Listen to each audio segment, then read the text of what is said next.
Hello, friends.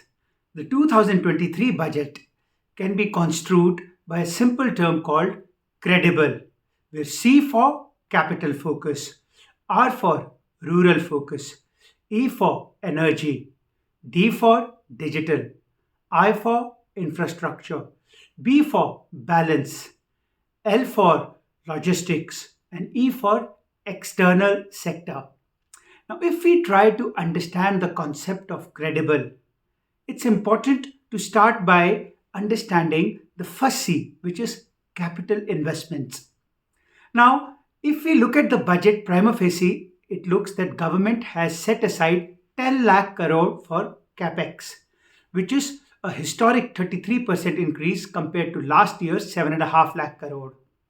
However, if you look at the table, which you can see on the screen now, you would find that it's not just this 10 lakh crore, but another 3.7 lakh crore, which was given by the center to the state as grant for capital expenditure by the state. Therefore, all in all, 13.7 lakh crore is going to be invested in what we call good expenses, which essentially means building infrastructure, roads, railways, airports, helipads, seaports, irrigation systems.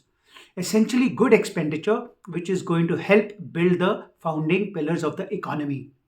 Now, this 13.7 lakh crore of effective capital expenditure should also be seen in a relative comparison to the fiscal deficit.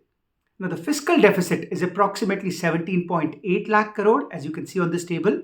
And what you need to understand, therefore, is that of the 17.8 lakh crore which the government is borrowing, 13.7 lakh crore is good expense, which is roughly 80%.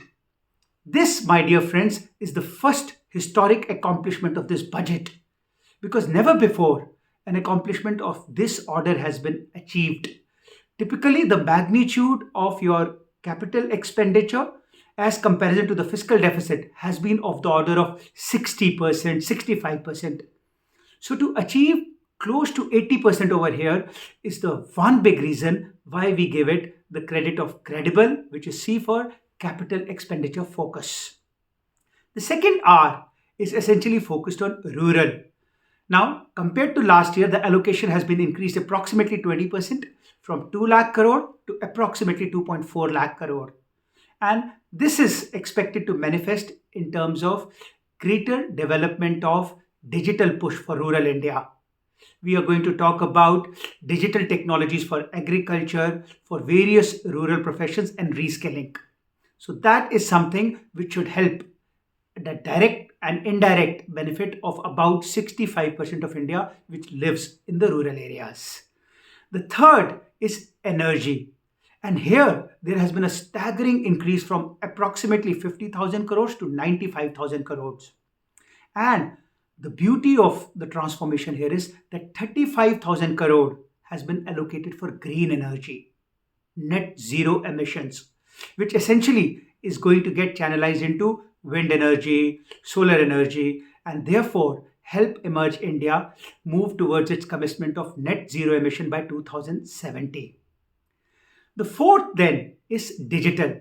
Now, digital is as such not necessarily a specific ministry. However, in every ministerial initiative, the government has demonstrated its strong intent to give a digital push.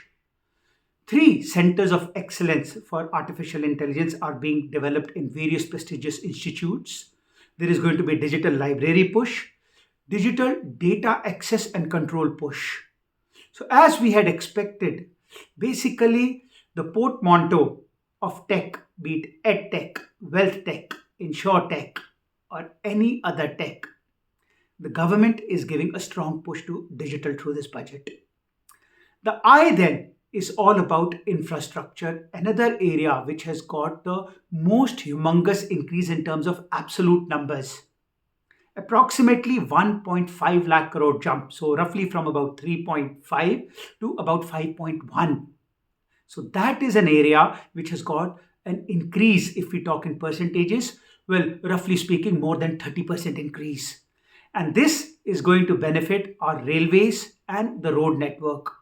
And both of them are expected to give a big push to commerce, trade, and help India fulfill its ambition of Make in India. Because a country which doesn't have strong logistics and infrastructure network will find it hard to compete. And China's success story has only demonstrated that by building powerful infrastructure on roads, railways, you will always tend to benefit. Now, the sixth component is balance. Now, how has balance been achieved is a very beautiful mathematical story. What you will find if you dig deeper in the budget is approximately 1.5 lakh crore has been withdrawn out of the subsidies. Now, subsidies were typically given to the three F's: fuel, fertilizer, and food. So, in some sense, government has done that management where they are expecting that by the various other things, the income levels will increase. Therefore, this subsidy has to be then reduced. So, this 1.5 lakh crore which has been saved from the subsidy has almost directly, of course, it's a metaphorical correlation, been given to the areas which are earlier mentioned, especially infrastructure, road, railways. So, that subsidy has acted as a vital role of balance. But at the same time, this balance has been maintained by giving to the weaker strata. So it's typically MSMEs, where there has been talk about priority credit for MSMEs, the credit insurance, and greater credit generation. There is talk about Northeast, the most vulnerable sections of the society, the various tribal regions, women empowerment, and most importantly, tax structure rationalization, which should help the so called low income strata. So, this balance has led to a situation where probably we can expect more balanced economic growth, more inclusive economic growth in the times to come. Thereafter, we move to the L, which is a strong push on areas which are basically related to logistics and overall growth in the country's connectivity. So, communication, electricity, the kind of new connectivity initiatives for digital, they are areas which are going to get great benefit from the L of this. Another area which is going to be important, and the last over here, is the external affairs. Now, when we talk about external affairs, essentially we are talking about external stability. So, defense becomes pivotal, which has got on the money increase of approximately 10% from roughly about 4 point something to about 4.35 something. So, defense is something which could not have been ignored because of the various threats that India is facing presently from Pakistan, China, or the general geopolitical unrest. So, if you look at this budget, the broad picture is that by controlling the subsidies, the funds have been generated to be shifted to sectors which are going to be capital investment based sectors. By controlling the expenditure of day to day government, funds have been transferred to digitalization, the growth of the country, and the youth focus. And that therefore makes it a credible budget. Now, there is one more thing which we must highlight here. You may call it the loophole. Some are criticizing it as a weakness, but in the race between hare and tortoise, well, hare loses. So, what is the hare? HARE. The H here is healthcare. A is agriculture. R, we have chosen just for the sound, is urban development. And E is education. Now, you'll be quite surprised that what is wrong over here. The wrong thing over here, well, if we were to use that word wrong, is that the broad image of budget allocation is more or less similar to what was there last year. Now, that may leave you a bit surprised that how come important sectors like healthcare, agriculture, urban, and education have more or less similar fund allocation. And the answer for that lies in that the budget which was allocated in the last budget to these four ministries wasn't fully utilized. Well, that in itself is probably one area where the government part of these four ministries can be, in some sense, maybe claimed to have not done their job properly. However, because the funds weren't properly and fully utilized, therefore, the new allocations have not seen any significant increase.